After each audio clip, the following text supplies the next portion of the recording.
तो साथियों, भारत के जाने माने एवं सबसे लोकप्रिय बिजनेसमैन रतन टाटा जी का 9 अक्टूबर को देहांत हो गया और यह पंचतत्व में विलीन हो गए। 9 अक्टूबर देर रात को करीब 11 बजे यह खबर सामने आई कि टाटा ग्रुप के मानद चेयरमैन रतन टाटा जी ने दक्षिण मुंबई के ब्रीच कैंडी अस्पताल में अंतिम सांस ली। इसके बाद 10 अक्टूबर को देश के सभी लोगों की आंखें नम थीं, क्योंकि हमने भारत के एक ऐसे अनमोल रत्न को खो दिया है जिसे हम लोग कभी अनजाने में भी खोना नहीं चाहते थे। फिलहाल जैसे तैसे करके लोगों ने नम आंखों के साथ 10 अक्टूबर को महान व्यक्तित्व रखने वाले रतन टाटा जी का राजकीय सम्मान के साथ अंतिम संस्कार किया। लेकिन यह घटना लोगों के सामने एक नया सवाल खड़ी करके चली गई कि आखिरकार टाटा समूह की लाखों करोड़ों की संपत्ति जो है, इसका वारिस कौन बनेगा और किसे इन सब का मालिकाना हक और जिम्मेदारी सौंपी जाएगी। और नई मुसीबत इसलिए आ गई है क्योंकि रतन टाटा जी की शादी नहीं हुई थी, इसलिए न तो उनके कोई लड़के बच्चे थे और न ही उनकी पत्नी। और आज की इस वीडियो में इसी गहमा गहमी के बीच हम इन सवालों के जवाब लेकर आपके सामने उपस्थित हुए हैं कि आखिर रतन टाटा की कुल संपत्ति कितनी है और उनके बच्चे और पत्नी न होने के कारण इसकी जिम्मेदारी किसे मिलेगी जो करोड़ों की संपत्तियों का मालिक बनेगा। लेकिन आगे बढ़ने से पहले कमेंट बॉक्स में रतन टाटा जी के आत्मा की शांति के लिए ईश्वर से प्रार्थनाएं जरूर करें। और आप लोग हमारी मदद करने के लिए इस वीडियो को लाइक करके चैनल को भी सब्सक्राइब कर सकते हैं। दरअसल भारत में और दुनिया भर में कई उद्योगपति ऐसे हैं जिनका व्यापार देश विदेश में फैला हुआ है, जो कि अरबपति हैं और दुनिया के टॉप अमीर लोगों की लिस्ट में उनका नाम गिना जाता है। लेकिन आपको जानकर हैरानी होगी कि रतन टाटा की गिनती भले ही अरबपति की बजाय करोड़पति में ही की जाती है, लेकिन दुनिया में शायद ही कोई ऐसा व्यक्ति होगा जिनकी लोकप्रियता रतन टाटा के बराबर होगी।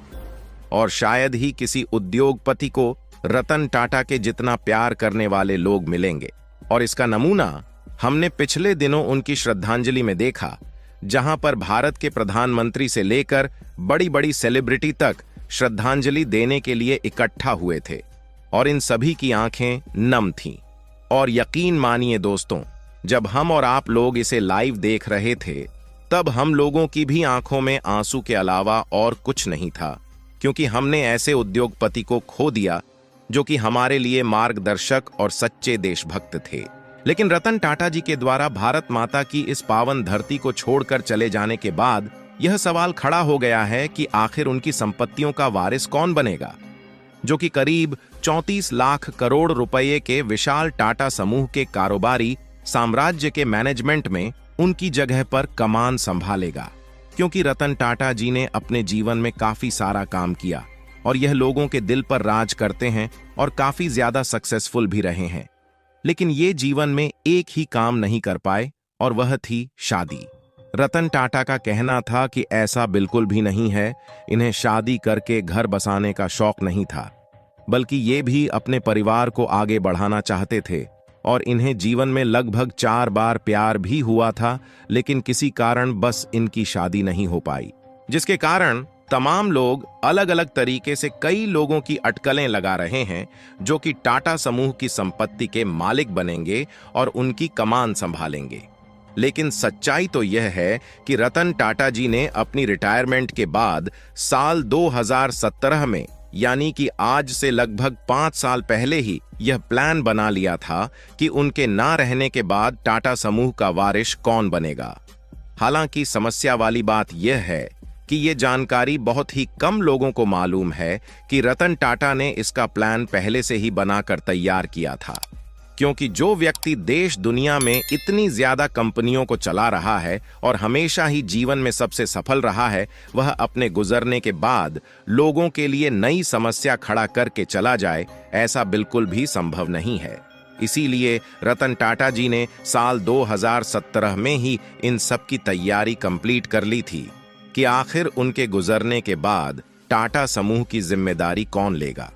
क्योंकि देखा जाए तो रतन टाटा के पास कोई 1-2 कंपनियां नहीं थीं, बल्कि टाटा समूह के तहत आने वाली कंपनियां जैसे कि टाटा स्टील, टाटा मोटर्स और टाटा कंसल्टेंसी सर्विसेज जैसी कुल 29 कंपनियां हैं आपको बता दें कि रतन टाटा की संपत्ति इससे भी कई गुना ज्यादा होती और उनकी गिनती एशिया के अमीर उद्योगपतियों में की जाती, लेकिन इसका एक बड़ा हिस्सा परोपकारी ट्रस्टों में समाज कल्याण के लिए भेज दिया जाता है। इसलिए उनकी व्यक्तिगत संपत्ति सीमित है और वह अरबपतियों की सूची में शामिल नहीं होते। यानी वह सिर्फ एक उद्योगपति ही नहीं थे, बल्कि मानवीय मूल्यों के एक जीवंत प्रतीक और एक आदर्श व्यक्ति थे, जो परोपकार और पशुओं के प्रति अपने प्रेम के लिए भी जाने जाते थे। इसीलिए महान उद्योगपति रतन टाटा जी को श्रद्धांजलि देने के लिए लाखों लोग एकत्रित हुए थे, और इसमें सबसे ज्यादा रतन टाटा जी के करीबी झलक देखने को मिली शांतनु नायडू की, जिनकी उम्र लगभग 31 साल है। और यह वही शांतनु नायडू है जिन्हें रतन टाटा जी की करोड़ों संपत्तियों का वारिस बनने की बात कही जा रही है। लेकिन खबर निकल कर आ रही है कि वाकई में इसकी जो सच्चाई है वह इससे बिल्कुल अलग है, और रतन टाटा जी की संपत्ति का वारिस शांतनु नायडू नहीं बल्कि कोई और बनेगा। तो आखिरकार यहाँ पर शांतनु नायडू की ही चर्चा क्यों हो रही है और इन्हें वारिस के रूप में क्यों माना जा रहा है? तो इसके लिए आपको बता दें कि टाटा ट्रस्ट के युवा जनरल मैनेजर शांतनु नायडू को रतन टाटा ने अपना सबसे करीबी मित्र माना है और इनके साथ अपने बेटे जैसा व्यवहार किया है। और यह रतन टाटा जी के इतने करीबी थे कि इनसे ज्यादा गहराई से रतन टाटा जी को कोई और नहीं जानता था। हालांकि रतन टाटा जी ने नायडू जी को वारिस होने का कोई भी लिखित प्रमाण नहीं छोड़ा है। यहां पर केवल लोगों के द्वारा अटकलें लगाई जा रही है कि शांतनु नायडू को इसका वारिस होना चाहिए, क्योंकि टाटा समूह की आर्थिक विरासत को यह बहुत आगे ले जा सकते हैं। फिलहाल ये लोगों के द्वारा कयास लगाए जा रहे हैं, लेकिन इसकी जो सच्चाई है वह ये है कि टाटा ग्रुप ने रतन टाटा जी के रहते हुए पहले ही उत्तराधिकार की योजना तैयार कर ली थी। इसीलिए रतन टाटा की परमिशन से एन चंद्रशेखरन 2017 से होल्डिंग कंपनी टाटा सन्स के अध्यक्ष के रूप में काम कर रहे, और इनके परिवार के अन्य सदस्य व्यवसाय के अलग अलग जिम्मेदारियों को निभा रहे हैं, और यही लोग फ्यूचर के लीडरशिप के लिए संभावित उम्मीदवार हैं। आगे चलकर अलग अलग कारोबार को लेकर उनके परिवार के लोगों द्वारा ही लीडरशिप की भूमिका निभाने की उम्मीद है, क्योंकि यह जानकारी टाटा वेबसाइट द्वारा इकट्ठा की गई है, जिससे यह बात मालूम चली है कि टाटा की हिस्सेदारी के मामले में टाटा ट्रस्ट की 66% हिस्सेदारी है, जबकि टाटा ग्रुप के कंपनी की हिस्सेदारी केवल 13% है, और वर्कर्स के फैमिली की हिस्सेदारी भी मात्र 19% के आसपास है। यानी कि टाटा में जो सबसे ज्यादा हिस्सेदारी है वह टाटा ट्रस्ट की है।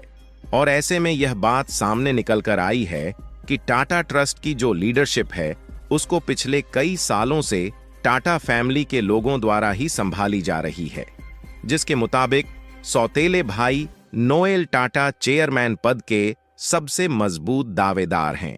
रतन टाटा के सौतेले भाई नोएल टाटा अपने पारिवारिक संबंधों और ग्रुप की कई कंपनियों में भागीदारी के कारण टाटा की विरासत को आगे बढ़ाने के लिए एक मजबूत दावेदार है, और उनकी रिटायरमेंट के बाद उनके बच्चे आगे चलकर विरासत को आगे बढ़ाएंगे, और यही उम्मीद पूरी तरह से ठीक साबित हो रही है। और आप लोग रतन टाटा जी को कमेंट बॉक्स में श्रद्धांजलि देकर इनके गुजरने के बावजूद भी पल को यादगार बनाइए, क्योंकि हमने भारत के एक अनमोल रत्न को खो दिया है। और सही जानकारी लोगों तक पहुंचाने के लिए वीडियो को एक लाइक करके अपने मित्रों तक शेयर जरूर करें। इसी तरह और भी नॉलेजेबल वीडियो पाने के लिए चैनल को सब्सक्राइब करके बेल आइकन को ऑल पर जरूर सेलेक्ट कर लीजिए। जय श्री राम।